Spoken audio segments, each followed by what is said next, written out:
Coming to you live from the Now Media Newsroom. Here's Donald J. Trump talking about your friends at the BBC.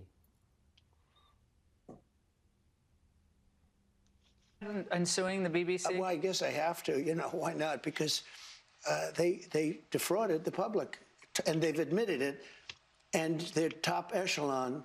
Director General and the CEO This both is resigned. within one of our great allies. You know, this is supposedly our great ally, BBC. The government has a chunk of that one, I guess. But that's a pretty sad event. They actually changed my January 6th speech, which was a beautiful speech, which was a very calming speech, and they made it sound radical.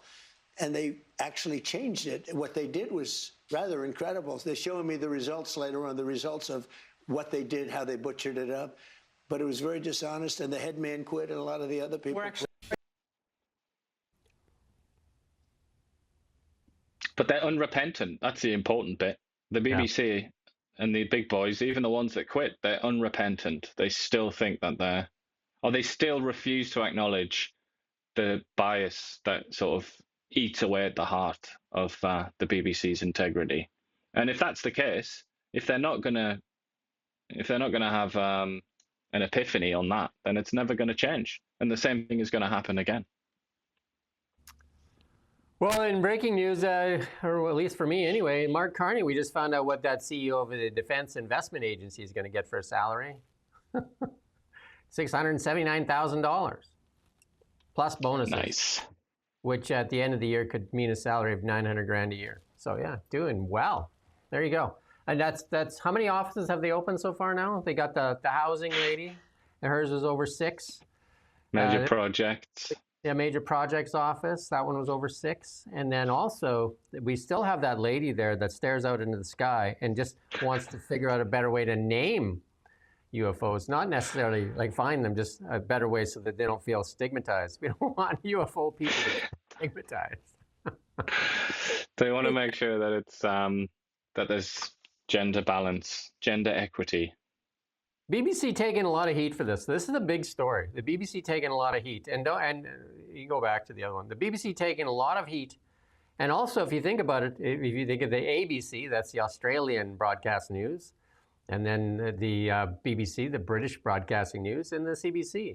I mean, I think the CBC, or the Canadian government has given the BBC money. I mean, if you look through the documents that Holly Doan has outlined that as well, that for some strange reason, we're funding the BBC. ABC, BBC, CBC. I'm sure they're going to start digging through these things and starting to find some things that look a little suspect. And I imagine there's lawyers pouring through it right now, because this is probably going to be a huge lawsuit with the BBC. And, you know, there's a bunch of people in the United States calling on Trump to have a chat with Keir Starmer over this, because they call this election interference as well.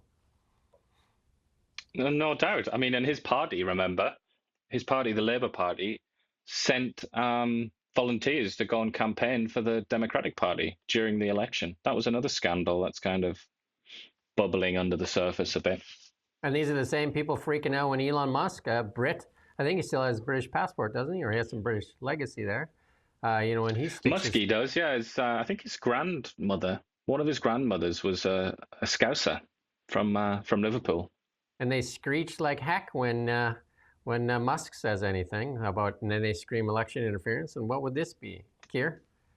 Anyway, Epstein mentioned Trump multiple times in private emails, apparently, and you know, that's supposedly coming out. The Democratic Party is definitely parading this around, saying that the president spent hours at his house with a sex trafficking victim. Trump has denied any involvement in Epstein's trafficking operation, but Democrats claiming Trump was involved in the cover-up.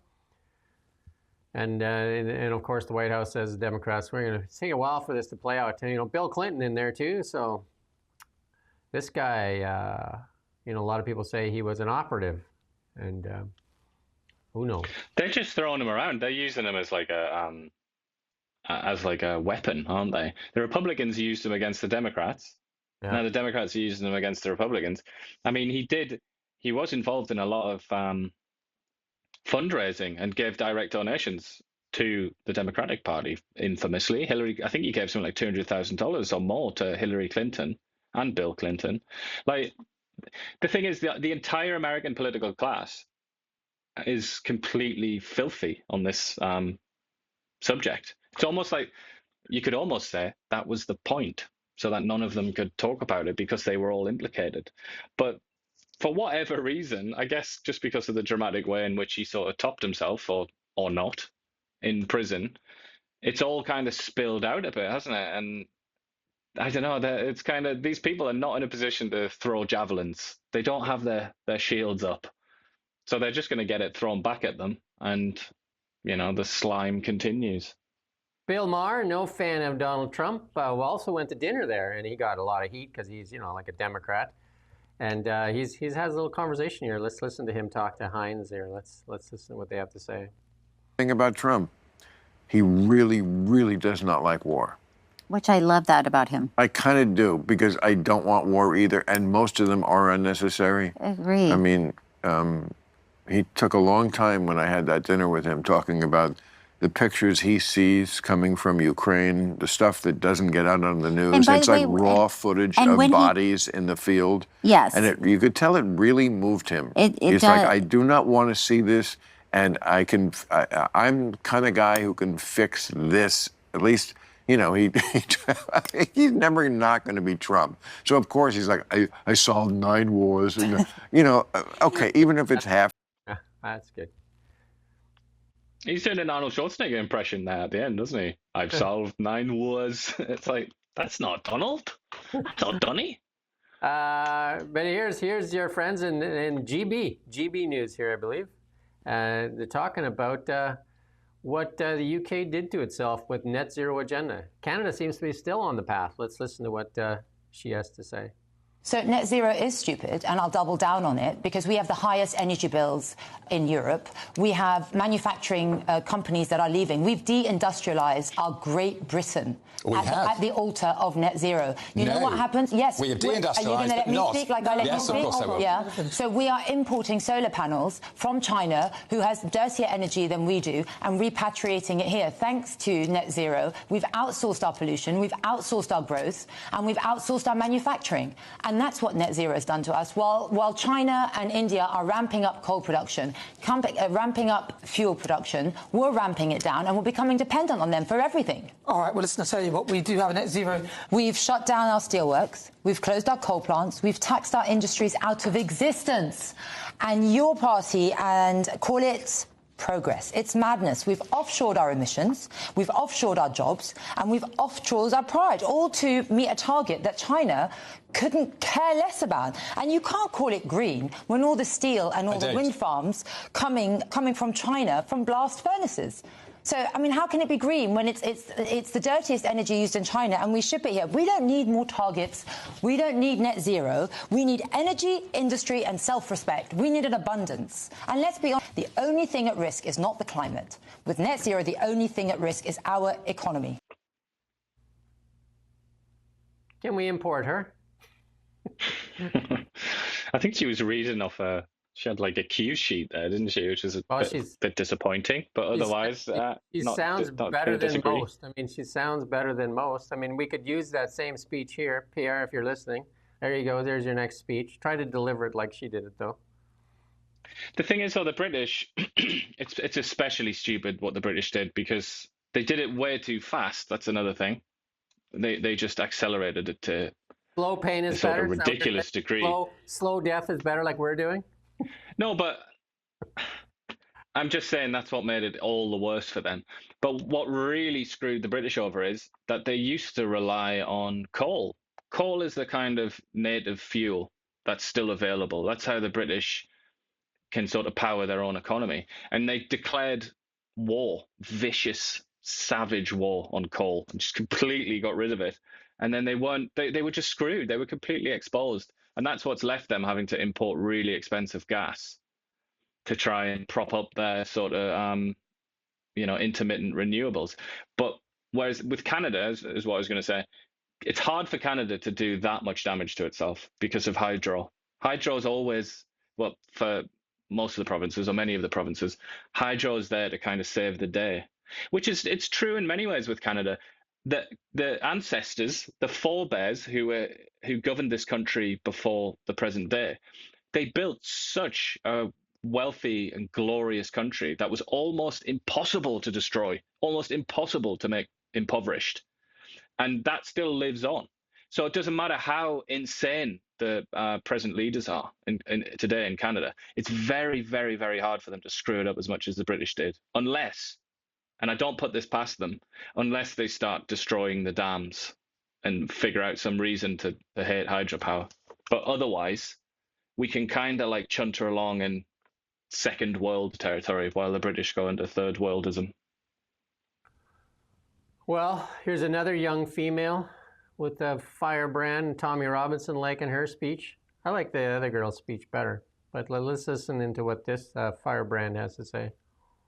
Ursula von der Leyen thinks she is untouchable. She thinks she is above the law. But we are here today to remind her that she is not. So allow me to take this moment, look straight into the camera, and speak truth to power for a moment. Mrs. von der Leyen, do you think about what you have done?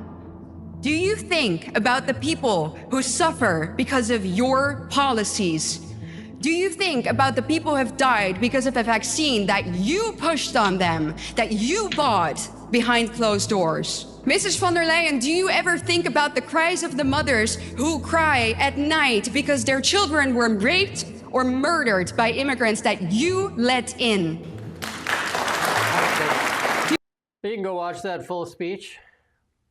But Ursula, she's in COP30 right now, and she's delivering speeches about threats to democracy and social media. Like that lady there needs to be silenced, I think. Well, and it's been pointed out, I think it was Elon, wasn't it? He's having a go saying, who is she to talk about democracy when she's not elected? That was one of the main arguments for the people that were in favor of Britain leaving the European Union, was that these people that rule over the European Union and therefore Britain are not elected, and that's not healthy. That's not a democratic system. That was one of the strongest arguments from the Brexit people. So yeah, it's a funny one. Von der Leyen just seems to be completely disconnected from reality, I must say. She kind of opens herself up to a lot of this. This girl, though, Eva Vladringa or whatever, that I can't even begin to pronounce her name. She's she's got herself in a lot of trouble. She said some things that have really scared some people, let's say, and been accused of all kinds of things. But this is the kind of world that we're in. We are going through this polarization process and radicalization process. But it's strange because on the one hand, you have people like that who are called extreme and all the rest of it. It's like, okay, we can diagnose this. Get the DSM out. Yep, she's a nutcase. But then the people who have radicalized her and people like her call themselves centrists, and the sensible centrists who just always do the right thing. Obviously, they are also diagnosably mental, aren't they? And that's kind of why we're here. Did you put this next one in with Jacinda Ardern? Did you put that in? No, I would never, ever go out of my way to expose you to Jacinda Ardern. We'll go past it because just in the interest of time. Gavin Newsom's in Brazil there because nobody else from the Trump administration showed up. So Gavin went there because he's still talking about climate change and wildfires. I'm going to play his clip. Gavin says the same stuff all the time. Gavin talking about how the wildfires started because of climate change. It was arson. And they're being sued for billions of dollars because of neglect. There's emails that have surfaced from the fire department when they were told to leave the area. And they said that's not a good idea. The fire's not out. But hey, you go, Gavin. He was signing. It's so much more than just that, though, isn't it? As well, it's not just arson. It's also, as usual, it's management of vegetation. Like California, like a lot of cities in America, is full of trees and bushes and things that aren't native to the area and don't belong there.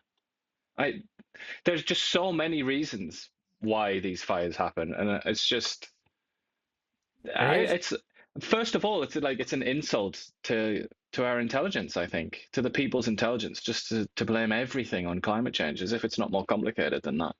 This one is even better. The Mayor Brandon Johnson from Chicago there is calling the United Nations to come and stop ICE and Trump. I'm sure they're going to send their army in to protect Chicago. Let's listen to what this goes on here. Johnson is asking the United Nations to intervene to stop your operations. Here is what he said before the UN Human Rights Council. Listen to this. The federal government's immigration enforcement has been marked by violence and an assault on the dignity of all Chicagoans. I call on this council to hold the federal government of the United States to the same standards of accountability you apply elsewhere in the world. No country should be above international law. I urge the Human Rights Council to consider additional measures of accountability, including a special session to examine the worsening human rights crisis in the United States. Tom, this is just pure lunacy, but what is your reaction to all of that? He just proved he's not that smart, right? I mean, asking the United Nations to talk, interfere with ICE enforcing U.S. law, it's like asking an arsonist how to stop a fire. Because the UN, remember, the IOM, the part of the UN, helped fund the mass migration during the Biden administration 4 years, spending millions upon millions of dollars helping that migration. Is that not? I'm not being completely facetious here, but is that not treason? Asking a foreign power, foreign entity to come and intervene in American affairs. There's a constitution. I'm sure there's a constitution that says lots of bad things about that sort of thing. I mean, it calls into question a lot of things, and maybe they're lucky they're just looking at him as a loony right now, as opposed to like somebody that's trying to ask a foreign body to come and intervene. But that foreign body has been proven to already intervene because they were actually funding the mass migration to the United States too. So there you go. Also, that foreign body only exists because of America anyway. And at the end of the Second World War, the Americans were leading the charge, wanted to create a successor to the League of Nations and create the UN, whose headquarters is in New York City. But one of the main... it's a bit of banter, isn't it? It's a joke. One of the main reasons the UN was formed, too, was to stop wars and that. And Trump claims to have stopped 7 and no help from the UN. Well, the UN, I can't remember the last time the UN was of any value at all, really. I mean, I feel like it used to be back in the day. But yeah, not so much these days. It sounds like CNBC putting this out. It looks like the Sharks are waiting for Keir Starmer to just make one more tiny mistake while they pull out the last kerplunk for him. Well, they're doing their budget very soon, and it's going to be a very bad budget. They've already said that they're going to raise taxes. I mean, the country already has taxes higher than it has had at any point since like the Second World War or something like that. The tax system in Britain is just repulsive. And they're just going to keep doing it. They're going to keep raising taxes. So that'll alienate the majority of people. But they're also not pushing the lefty, obsessions that the people in the party want to pursue. So they're almost like not pleasing anybody. So the people within the Labour Party who want all these mad left-wing ideas to be implemented, they're just kind of asking themselves, like, what is the point? The leadership is unpopular with the masses, and we also hate them. So why don't we just knife them and then we'll do some mad left-wing stuff for a few years before we get booted out of office? If Keir Starmer and Emmanuel Macron lose their position, that'll leave Mark Carney all alone. But like, as we've said many, many times, these are yesterday's people, aren't they? They're yesterday's men. And that was just one of the strangest things about the election of Mark Carney was, it was already receding, wasn't it? It was already, the sun had already set. We could just about see the sort of remnants of the sunlight. And that was when Canada chose to elect their own sort of Keir Starmer. It's like, what? Everyone else has turned their back on this. And we're just kind of waiting for the clock to tick down for the likes of Keir Starmer and Macron and all that to shuffle off the scene. And then we've seen the Japanese have even firmly turned their back on whatever you want to call what we're living through, hyperliberalism or whatever. And then Canada was like, you know what? Give me 5 years of that, please. Like I said, if you'd have to be pretty blind as a reporter if you don't see, if they drop the emissions cap, like you just can't add. You drop the emissions cap and they introduce carbon capture credits as a way to deal with the drop of the emissions cap. And Brookfield happens to be one of the world leaders in carbon credits. If you can't tie the three together in this blind trust and all that, I mean, that will be one of the biggest conflict of interests ever. And inflation falling in some parts of the world, not so much in Canada, though. India, inflation cools more than expected in October. There you go. People fleeing India may be fleeing back. What's that? That's 800. What is that? A big bag of rice there for 899 rupees, which is the equivalent of $14.20. Not getting so that. There you go. Not getting that. Well, India, I don't know if people know this. India is like one of the most fecund countries on the planet in terms of their produce. They produce. They have like several growing seasons. They produce so much vegetation and meat and everything else. So, food should be cheap there, frankly. And Ian's right on one of our strengths is electricity. One of our strengths is, like our hydro and our cheap LNG and all that stuff. And that is one of the things not being talked about, and how we can attract AI companies out of the US for data centers, because, we showed you, I think, like about a week ago now, how Microsoft and OpenAI say they have chips sitting on the shelves that they can't put into play because they don't have enough power.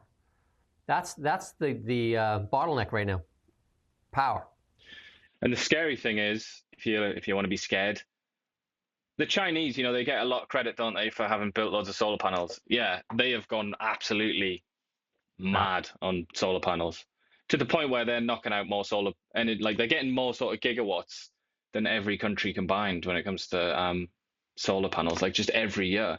They are doing that, but the other thing is they're using coal as a base load power, like 60% or something of their energy mix is coal. They're firing as they are SMRs, really in it everything. to conquer.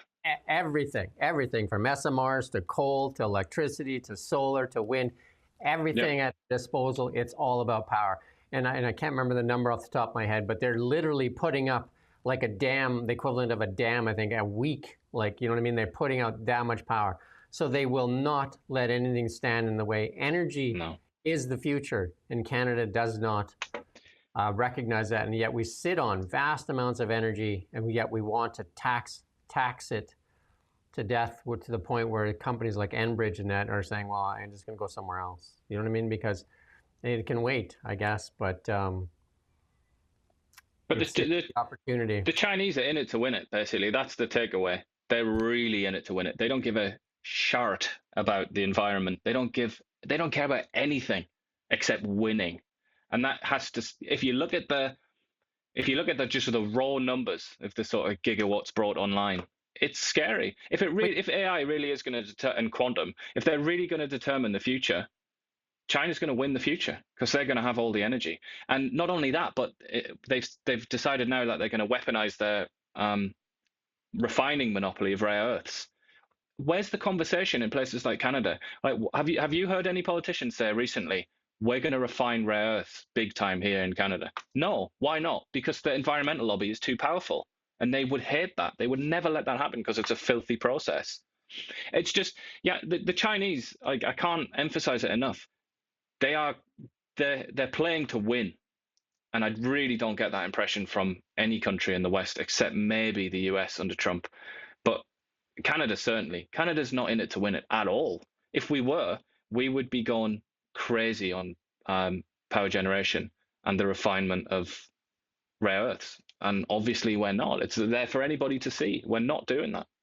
We're on the backside of a year for Mark Carney's Liberals. We're closing in on a year, and what really has been accomplished? You have to ask yourself, what really has been accomplished in this? Well, the Liberal Party's doing all right in the polls. That's an accomplishment, I suppose. But how does that helping people put food on the table is a better question. Who said anything about helping people put food on the table, Jim? This is about the Liberal Party. And here's another announcement for you. Remember when the CTV and them were putting out stories? Toyota never said it was going to do anything in the United States. They just a vague thing. See how they always just come out and slack? Look at this. Toyota CNBC, Toyota opens new U.S. battery plant, confirms $10 billion in new investments. Oops. Oops. Oopsie. We don't just report the news. We live here too. We're your neighbors, bringing you stories that matter to all of us. No government funding, no outside influence. Kelowna Now, local, independent. News you can trust.